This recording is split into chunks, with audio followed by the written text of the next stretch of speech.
Hi! Hi! Sunday. Been swimming this morning with the kids, so that was nice. I don't really like swimming that much because my brother used to bloody traumatise me on holiday. We used to go to Corfu every year, and my dad used to say, oh, let's go pool hopping, and we'd just go from pool to pool around the resort. But it was just pub to pub, really, a bar, you know, but there was a pool there, so it was pool hopping. But anyway, yeah, and yeah, my brother used to chase me around, the little fucker, 18 months older than me. He used to put his hands up like that, like a shark, and he used to chase me around, and I'd get so mad I'd punch him in the face. But yeah, no, I'm a decent swimmer, but I'm not that fond, to be honest, and I had a bit of a scary surfing incident as well, which put me off. I like to look at water, and I like to be in water, swimming pool, not sea, so I don't think I came from the sea, maybe not. Another boring chat from me, but there you go. Well, I've got the time, eh? Kids are at my mum and dad's for a bit. Yay, grandparent duty. So I'll have to stop slagging them off. Just have a little sip of drink. I'm a bit annoyed actually because I've just spoken for 30 minutes. So I went to upload it and I didn't even press record. I'm listening to music. I signed up for YouTube Premium for a month free trial anyway, and then I'll just cancel it. No ads, and you get YouTube Music because it's nice. And I get little messages through music, so I pick a song that I like, and then, you know, it's a surprise what comes on next, but it's related from them. And I picked Kiss Seal from a Rose because I love that song, and then a few came on and I got a few little bits from that, a few little messages for myself. Yeah, and one was Please, I'll Be Watching You, and that song used to creep me out. I used to think it was creepy. And then when I looked down, the album was called Synchronicity, so I was like, there we go, just had another little synchronicity, but I won't bore you with that one. Got so much I want to talk about again, and I never get to do it, and then if I listen back I'm really disappointed in the way my fragmented mind works. I like, in my head I'm like a brilliant communicator, and then when I listen back I'm just a stumbling ermine wreck. But there you go. So I'll just crack on. Yeah, what's annoying me is that it's a full moon in Pisces, I think, tonight. So I wanted to sit out and watch the moon, but it pisses me off because these significant moons, it always seems to be raining. And it's just grey and awful here at the minute and raining, so maybe it will clear up for tonight and I can go out and howl at it or whatever you do.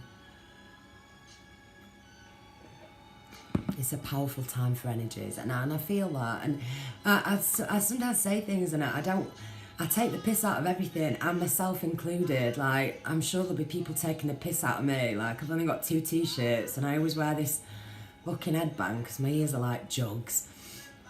Like yellow fingers from smoking too much. And, you know, I sound like a dickhead. I smoke too much, and there's a lot to take the piss out of me for. So I got out of the shower the other day, and the little girl, fucking, she's driving me mad again, but another story. And she wanted to come over. The little girl was crying, and my little boy was saying, can Summer come over? And I'm like, fucking hell. So I just ran straight out of the shower. And my hair was back, and I didn't have any makeup on. And she says, she said, what's up with your face? And I was like, nothing, it's my face, I've just got no makeup on. She was like shocked, like, what the fuck is that? And it was just me. But there you go, thank fuck for makeup, because if I didn't have this, I'm definitely not as normal looking. I look like an alien, I do. Anyway, I've been thinking about triggers today. and what triggers me. And the two big ones really are selfish people and liars. And I think it's just because like I feel like I can see through lies way more now as well. And I just wonder why people have to lie. Not to say I haven't, because I still tell little fibs every now and then, but you know, it's when you know it's a lie that gets someone off the hook and you think, oh, come on, like, it's not necessary that, but... And so, again, instant programmed response from me is to go into aggression with words, not with fists, but, you know, with words. But I know how powerful words are in terms of manifestations, so whenever I say manifestations, I want to say crustaceans. It doesn't matter, does it? But anyway, yeah, so I was thinking, you know, how to transmute it, and what I've just been doing is laughing and smiling. And if I need to be a little bit more assertive, I just use my eyes now, because I think it's better to just be silent, and to just let that lie flop back on someone and just, you know, let them reflect on that, as opposed to humiliating with your truth or whatever. So yeah, keep the words in, be careful with words. And I was thinking about the power of energy and eyes and manifestations and all that, because I don't, and by the way, when I'm talking about things, I'm not trying to be, it's like I don't know, I just want to make myself aware that I'm not trying to show off with anything that I say, because I know it's very normal amongst a certain group anyway, and everyone that's awakening. But you know, when you think back to these memories and they come whooshing back, and I remember my dad used to be a postmaster, he used to own a post office, and so when I was like 16, first day at work, once I'd come back from Mallorca, that didn't go down very well. My friend went to work in Mallorca for a bit, and I thought it would be incredible, and it wasn't. My mate got pregnant and we ended up coming back after 3 weeks. So instead of going back to school to do my A-levels, I went to my dad's post office to work. Woo! And I worked with a guy called Pete, who lived above it, rent-free, my dad's property. He was great though. He was definitely on all sorts of drugs. He used to come down sweaty, but he could play the guitar and he used to teach me a bit, and I loved his company. He was bloody brilliant.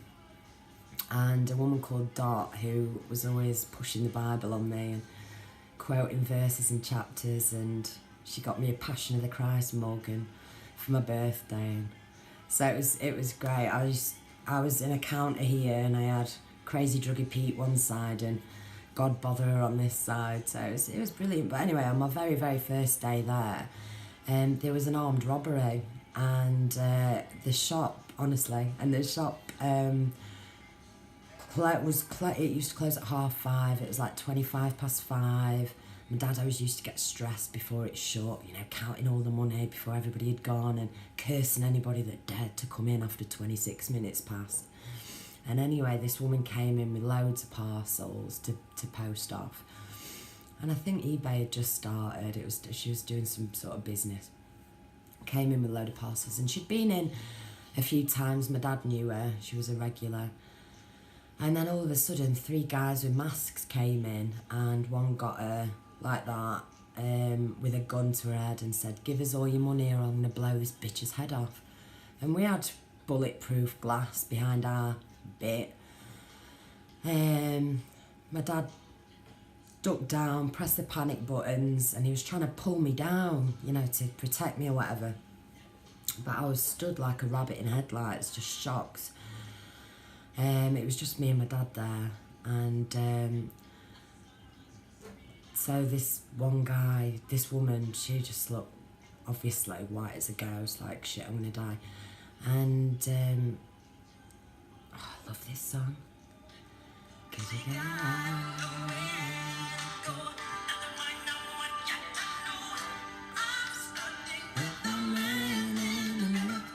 should all start with the person in the mirror, shouldn't we? Bloody great, Michael Jackson. I used to have a distaste for him, and I've free listened to his words. Oh my God, what a genius. Hopefully there's no truth behind the paedophilia, but who knows. I can't concentrate now. I have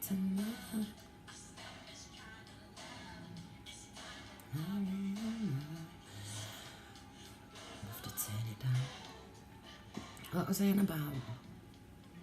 Oh yeah, woman, wherever they're gone. Give us all your money, I'm going to blow this bitch's head off. So I'm expecting, I was stood there, my dad was trying to pull my leg down like this, but I was just like rabbit in headlights. And I was expecting my dad to start getting the money, which wasn't his, because it was a post office, and to be giving the guys the money so the woman didn't have her head blown off. But my dad shouts out, "You've got 5 seconds. 5, 4, 3, 2, and I'm thinking, shit, she's gonna die, but I was just staring at this one man anyway. I could see his eyes through the balaclava. And yeah, they just turned and ran out of the shop, and I remember being really upset and shaky, and I collapsed to the floor when they'd gone. I was really mad at my dad for not just giving them this money to save this woman's life. But there was a part of me that felt like I'd done it, you know. And that makes me sound like I think I'm superior or powerful or grandiose, but there was some sort of internal thing between me, me and this guy. And what's weird as well is that when the police came to ask me and my dad to describe the robbers, we'd both got completely different, mind you, that's not normal, is it, when adrenaline's pumping, but, and I thought, how do you know? You were bloody hidden down there, how do you know what? But, you know, the ethnicity that we described was different, colour of the eyes, clothes, everything was different. But there'd been a spate of post office robberies. But anyway, yeah, no, that popped back to me earlier, and I was like, yeah, that was a bit scary. But thank God she didn't die. Anyway, what else have I been thinking about? Life after death and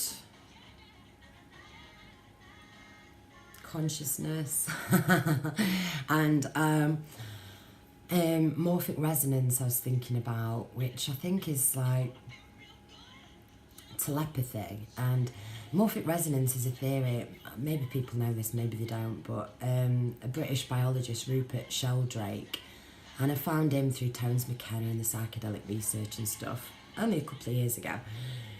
But anyway, I don't know if I can describe it quickly. It's like,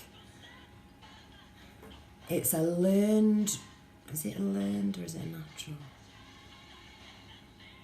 I think it's a learned way of, it's how, come on, make this better. Let's have a think. So he does an experiment, or he proved it, or tries to prove it. A theory's not proved, is it? But anyway, neither's most of science.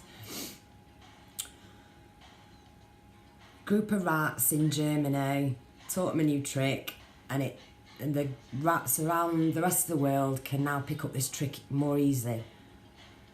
Oh God, I can't explain things properly. It's because this fucking song's on. The theory is how a species can all learn things quickly and to connect wherever you are on the planet because of past events and past histories and memories of the same species. So that makes me think about Rh negatives and telepathy, and not just Rh negatives, but telepathy and collective consciousness, and, you know, streams of information and thoughts and what they can do, manifestations a bit. And I listened to a bit of Graham Hancock yesterday as well, and I like him as well. And so I like to keep my options open. I don't always know why I need to back myself up. I think it's because, like, when I was thinking about how I feel so connected to these certain people, online, you know, my favourite channels and stuff. And it's more than just a fondness, because it's like I was trying to explain the other day, everybody's got a different belief or angle of entry or point of interest. And I guess so do I as well, but it's like I am trying to be a bit more, or it's the way I am. I like to not hold one too close, and to just take little bits of what suits me, and quietly keep that to myself, or not, or talk about it. But I don't listen to people and then just, you know, just completely step into their belief. It's like, you know, the people I spoke about the other day, they've all got different beliefs, I guess, or interests or points of expertise, like astrology, clairvoyance, one's all about Jesus, one's about starseedology, and everyone's got different ideas about everything. And, you know, the other one, animal cards and physical ascension symptoms, stuff like that. And so when I first started awakening, I was desperate to find the right thing, and I had people commenting on my first video about Anunnaki and, you know, Planet X, Nibiru, all this stuff, and it was all too much, but because it all led to fear, and I don't look at anything like that anymore, and I don't feel the need either to hold myself down to a belief. I don't need to, because what the correlation is between all these favourite people of mine and the synchronicities is nothing to do with the beliefs. It's often to do with a topic that is, you know, related to 3D-ness,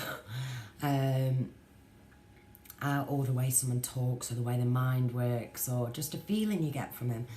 And so, like, the commonality between all of them is, you know, the holographic nature of the universe, which is what you start to awaken to, I think, you know, that reality is an illusion. And, like, I just feel like that is just awareness of manifestation.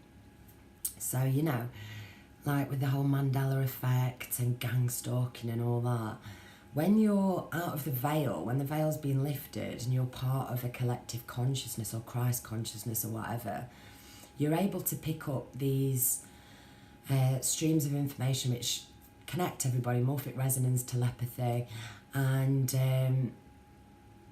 it could, I think the blood makes it better and stronger, but, you know, it's an energy and it's a vibration. So yeah, you know, awareness of manifestation. So if you're focusing on anything fear-based, like gang stalking, or I don't know, anything, like something popped up yesterday and I thought, don't look at it, and I did look at it, and it was Keanu Reeves apparently talking about how he went to a Hollywood party and there were dead babies in the fridge, and he tried to tell somebody, and, you know, how Hollywood elite drink babies' bloods, and I was like, fucking hell. Because I started delving into a bit of the dark stuff like that when I first started awakening, but I don't need to now, because it just made me really fearful for not just my life but my kids' life. And it's not that I don't want to be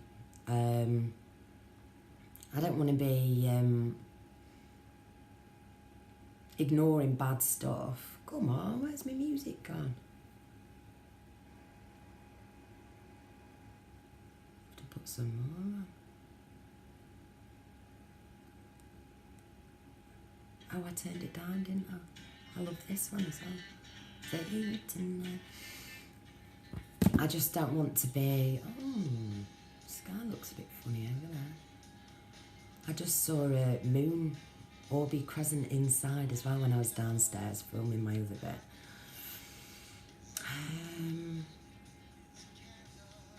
Anyway, it doesn't matter, discernment, different strokes for different folks. Who cares? I'm not aligning myself with anything as yet. I know what resonates more with me, but I think the commonality is beautiful. I love it, and I love how most of my favourite people are on a really good streak at the minute. They're all feeling great, and when I watch and listen to them, it's like they're in front of me. It's like they're just in the room with me, and I'm like, I feel just so connected to everyone. It's fucking crazy. But anyway, different beliefs, they don't matter to me. They don't matter. I don't need to align myself with anyone, or don't even need to talk about it, what resonates with me. But, you know, little different bits of everything do. But, yeah. I'm very turned off by science, that's for sure. And just watching a bird come over. Beautiful birds. I call my little girl Birdie. It's not her real name, but that's what we call her. Because when she was born, they put her on my chest. She was just looked like a little bird, eyes wide open, little birdie. She's beautiful. I love my kids. I do. Right, what have I got here? Fragmented. Yeah, anyway, I love how beautifully connected we all are. The collective consciousness, Christ consciousness, whatever. It's bloody beautiful. And so I'm excited about this moon tonight. So another thing then. Someone commented actually, did you see this fly past your screen the other day? And I've noticed that a lot. These little things flying past. So I wonder what that is, because I think we've got all these beings and energies that are around us all the time, and they're what you see when you're completely, you know, if you're meditating or in between states, or, you know, you've had some magic mushrooms or whatever, and all of a sudden, you know, there's people around you, little people, or, you know, you see the unseen, and they're always here, we just don't see it because we're so unplugged from that in 2018. Anyway, what have I got here? Oh yeah, I wanted to talk a little bit about codependency and narcissism, but it's like, I just feel there's people more qualified to talk about it in a minute, but what's been popping up in my head recently is just how I found out about this through, and I commented on something last night, someone who was asking, this woman called Lisa A. Romano, and I just listened to her, and again I felt like I knew her. She resonated a bit, nothing like the people that I listen to now, and she made me understand what I was, which was codependent basically, and that's quite common, very common with kids of alcoholic parents, and so, you know, you attract certain types of relationships and you put up with certain things. But basically, I think that codependency is just desperation. It's just desperation for love. And I've got to be honest, now, you know, with all this twin flame stuff, it's like I love listening to Aluna Ash, and she's trying to qualify what she's saying about this, because sometimes you look at the live comments or the comments, and it's like, and everyone thinks they've got a twin flame. It's like, oh, my DF, divine feminine, DM, divine masculine, all this. My twin texted me last week, and it's like, do these people really think that? Because I really do think that it must be much rarer than that, you know, that we've all, how can we all, mind you, I guess there's not many people, I just want, it's like a soul connection, I think. I don't think it's, you know, just your boyfriend who lives down the road has been triggering the fuck out of you, so you think it's, you know, your twin flame. But anyway, yeah, so I think it's a desperation for love, which also narcissism is that as well, just expressed in a different way. We're all just desperate for bloody love, and we need to love ourselves and understand, like I said the other day, you know, this was the biggest last thing for me before, you know, a bit of growth happened, was balancing and understanding the masculine and feminine within ourselves. And we have to be whole before we can love, and it's not about, you know, just half of me and half of you. It's the whole of me and the whole of you makes something, you know, so much more powerful. Not many people are whole themselves, and I don't really think I'm nearly there, maybe like I'm 3/4 of the way there, but I still feel I've got a bit to do, and you know, that's why I'm forced to be on my own.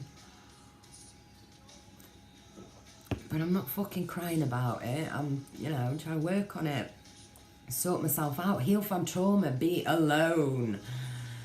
Oh, I love being on my own, I do. It's not to say I don't get lonely. A chat would be nice, you know, a chat on the phone or something. With someone who gets me, but you know, it's about loving, but as a friend, it's like friend love, you know, like all these people I listen to, I feel like they're my pals. And I've only spoken to one of them on the phone, actually, and text another couple, but you know, not often, but the videos are like my little connection, and I think again it's this telepathy. Morphic resonance, yeah, I wanted to talk a little bit about piss taking, because anyone can take the piss out of me. I've done it my whole life, been quite self-deprecating.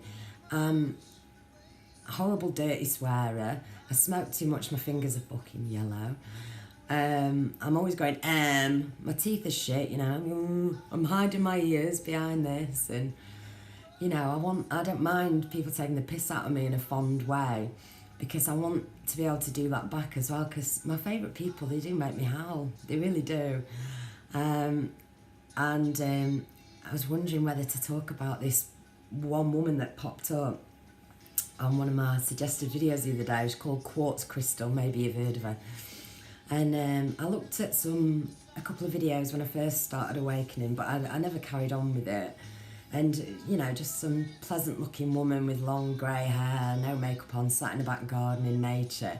And one popped up yesterday, I'd not seen for months this. And she got a big bloody hat on, massive fucking sunglasses, you know, really suave looking. And I was just howling. I was like, bloody hell, I look like Joan fucking Collins in Dynasty. And I thought it was funny, the transformation from nature woman to material woman, but she claims to have won the game, you know, the game, and she's sharing her wisdom with us for a prize. So I was wondering whether to say this, because there was a part of me when I looked at her eyes and I thought, actually, she looks a bit familiar, and what if she has won the game, and me taking the piss out of her now means that I'll have to come back and do it all over again. But I'll take my chances in the name of humour.